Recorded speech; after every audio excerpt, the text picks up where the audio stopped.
Buenas tardes. Entonces nosotros para lo que fue el análisis de la marcha patológica y la marcha normal, lo que hicimos fue procesar datos en MATLAB para hallar angulaciones y el diagrama mariposa de las fuerzas.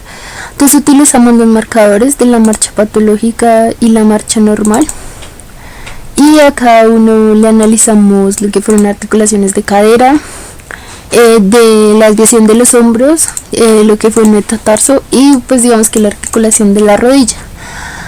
Entonces, en MATLAB lo que procesamos fue, subir los datos, hallar la angulación en cada uno de los ejes y acorde pues al movimiento que fuéramos a analizar utilizábamos el eje.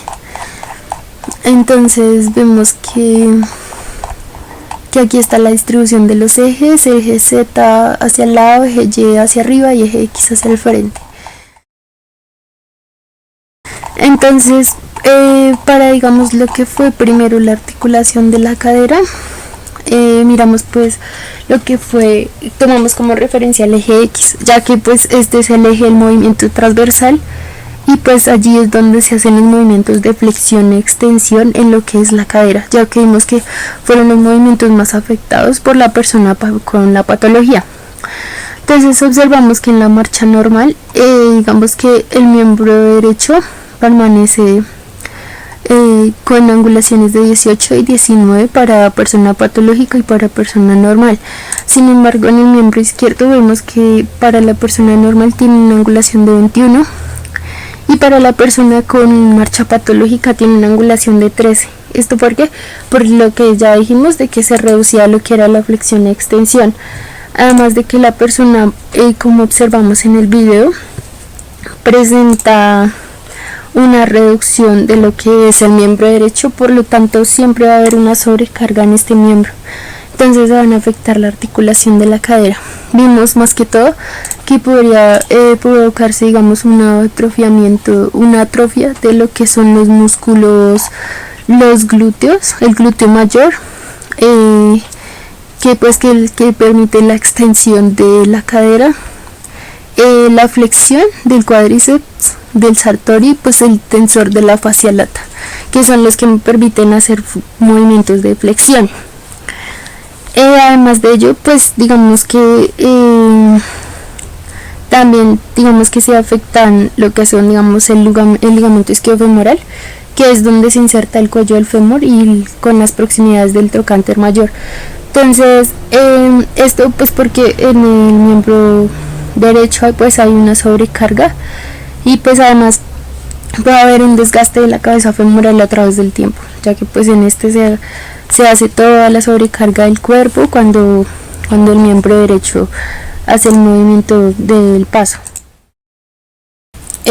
Ya con respecto a lo que fue la rodilla, entonces entonces sabemos pues que la rodilla también precisamente puede hacer movimientos de flexión y de extensión. Entonces digamos con respecto a lo que fue pues la angulación normal que se precisa normalmente, digamos que la persona con la patología sin la patología presenta un equilibrio en el eje X, ya que estos movimientos se hacen en el plano transversal. Entonces ambos movimientos son de 18 grados con respecto a los normales. Sin embargo, la persona con marcha patológica presenta pues mayor flexión en lo que fue la rodilla derecha con respecto a lo que fue la rodilla izquierda. Esto aquí se debe, digamos acá hay 9 grados y acá hay 34, porque la persona tiene que digamos que en el miembro hacer como una especie de arrastre del miembro y pues todo el movimiento como tal se hace en lo que es la pierna derecha, entonces esto le va a causar un mayor desgaste en lo que es la rodilla derecha. Entonces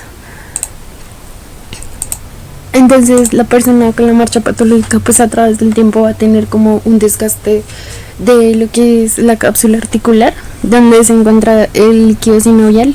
Entonces pues esto le va a provocar un desgaste de rodilla.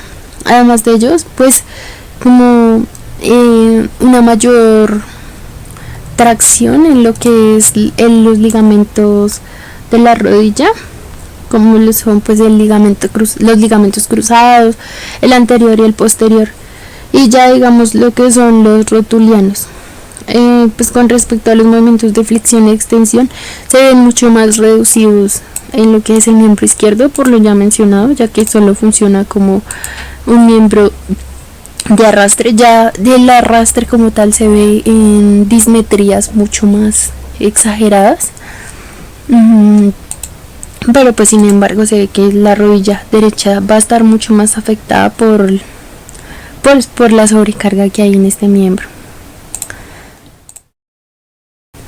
Ya digamos con respecto a lo que fue el hombro, para mirar como la desviación que había en ambos hombros de acuerdo a la dismetría, se ve que no, o sea, las angulaciones con respecto al eje transversal no son muy cambiantes.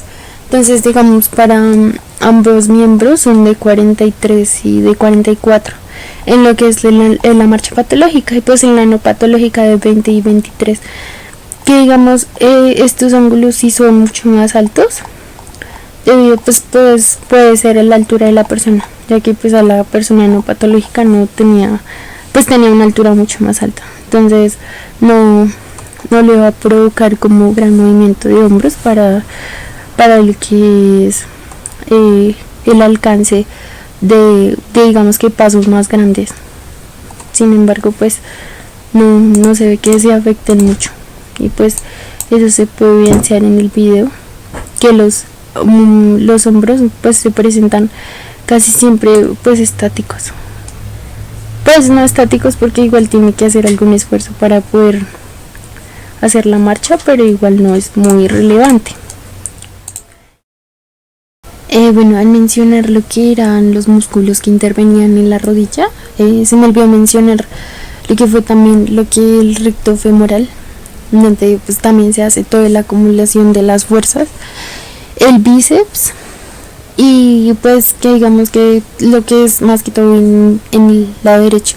Entonces digamos que la persona va a presentar una atrofia en lo que son los músculos del miembro inferior izquierdo, debido a que pues no pueden hacer bien los movimientos de flexión y extensión, diferente pues a los que tienen que hacer el pie derecho, que pues que sí tienen que tener una sobrecarga en lo que son los músculos, la rodilla, los malleolos y sobre todo pues en la cadera, que es la que se ve más afectada. Bueno, ya con respecto pues a lo que fue el diagrama de mariposa, solamente se hacen como marcadores en lo que son las cabezas de cada uno de digamos que de los vectores de fuerza, ¿sí? Entonces esto pues más conocido como un diagrama de Pedotti, el que me da similar es un diagrama pues similar a lo que son las alas de la mariposa. Entonces bueno, solamente pues lo que les dije, solamente miramos los marcadores externos de lo que son las cabezas de los vectores de fuerza. Estos marcadores pues los marcamos en rojo y nos da como resultado esta gráfica. Entonces en esta gráfica lo que vemos es que digamos para lo que fue, entonces en el lado izquierdo vemos que es un diagrama de mariposa para la marcha normal, y en el lado derecho vemos que es el diagrama de mariposa para marcha patológica. Entonces para marcha normal, la distribución en lo que es en las tres fases que analizamos, que fueron estas, que es lo que es en el contacto del talón, luego la superposición y luego en el despegue de punta. Entonces en el contacto del talón vemos que es un momento de extensión pues en la articulación de la cadera, distinto a lo que es despegue de punta, que es ya cuando es flexión, y pues en superposición en donde se equilibran las dos para pues la persona mantener el equilibrio. Vemos que en la persona de la parte del miembro inferior derecho, vemos que pues obviamente las fuerzas se van a reducir cuando está en el despegue del talón, porque ya allí la sobrecarga se ha hecho en lo que es la fase del contacto del talón con el piso. Entonces pues la sobrecarga está en esa parte, diferente a la que tiene que hacer la persona con la marcha patológica, donde la mayor fuerza se concentra en lo que es en el despegue del talón, ya que es allí donde ella compensa. Entonces, bueno, decía que en el despegue del talón, pues digamos que es donde hay una compensación de lo que es las fuerzas. Por eso es que allí se ve como los picos más altos en lo que es ya el despegue del talón. Esto, pues bueno, podemos ver en el video, analizándolo por quien no vea, que aquí la cadera se estabiliza de nuevo, o sea, ya está sobre la misma línea media. Entonces allí en el despegue del talón ya pues hay una compensación de las fuerzas para la persona, diferente a, digamos, si lo miramos más atrás, más adelante, cuando la persona está con la punta del pie derecho apoyada sobre las plataformas. Entonces, digamos, aquí se ve también un desequilibrio, digamos, de lo que son la cadera, se ve más inclinada. Y pues ya, digamos, cuando está sobre el apoyo del pie derecho, también se ve que está desestabilizada. Entonces, a eso era a lo que me refería cuando decía que en el diagrama de mariposas, en este lado tiene mayor amplitud cuando se compensa. Y digamos que la flexión y extensión de la cadera, que es en el proceso de superposición. Sin embargo, las amplitudes son mucho menores, ya que pues la sobrecarga está más en un pie, sí, pero pues igual los pasos son mucho más cortos, entonces la distribución de las fuerzas tiene que hacerse mucho más diferente de la persona con la marcha normal, que puede hacer pasos más largos. Ya eso fue con respecto a todo lo que hicimos. Bueno, entonces pues con respecto a la persona, entonces vemos que los movimientos de flexión y extensión son los más alterados. Digamos que digamos que la mala distribución de las fuerzas en los músculos, digamos que estos músculos, digamos lo que son del miembro derecho, no ofrecen más resistencia debido a la sobrecarga con respecto a lo que son los músculos del miembro inferior izquierdo.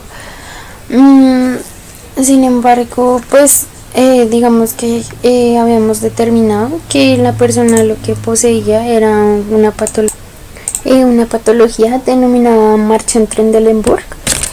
Esto pues lo que indica es que hay una debilidad de los lados abductores del lado afectado, en este lado del lado derecho, es decir, los glúteos medianos y los glúteos menores. Entonces esto lo que ocasiona es como un desnivel en la pelvis y contralateral, en la sana, es decir, acá la pelvis se va hacia el lado derecho, cae del lado izquierdo al lado derecho, y pues el cuerpo se inclina hacia el lado afectado. Entonces, digamos que aparecen alteraciones óseas o distrofías musculares que pues afectan lo que es el cinturón pélvico, y pues produce enfermedades congénitas o adquiridas de la cadera, como la coxavara congénita, o secuelas de la displasia del desarrollo de la cadera. Entonces digamos que puede que la persona tenga la enfermedad congénita, o puede que la hubiera adquirido por el crecimiento más de un miembro, en este caso el miembro izquierdo, a comparación del miembro derecho, o pues digamos que una atrofia en el crecimiento de los músculos o en lo que son los huesos del miembro derecho, entonces fueron acortados. Ya digamos, ya con respecto a lo que es a la aplicación de esta nuestra carrera, es como el mayor manejo de lo que son implementaciones de órtesis, o digamos cirugías con elementos que no afecten tanto al paciente, ya que es una de las cirugías más complicadas, lo que es una prótesis de cadera, una órtesis. Entonces la órtesis pues puede mejorar la condición del paciente. Esto pues ayuda pues obviamente a mejorar lo que es el aspecto de la marcha. Sin embargo, pues se ha encontrado que tienen ciertas desventajas, digamos como en el rechazo de lo que son los materiales, o pues a lo que me refería al decir que pues intervención como desventajas, problemas, complicaciones para el paciente a la hora de realizar intervenciones quirúrgicas. Entonces también como el diseño de biomateriales que sean mucho más asequibles al paciente y pues a su condición. Pues la mejoría siempre es evidente a las personas que presentan marchas patológicas de dismetría, pero pues sin embargo es como un procedimiento que se debe hacer también con lo que es terapia y recuperación.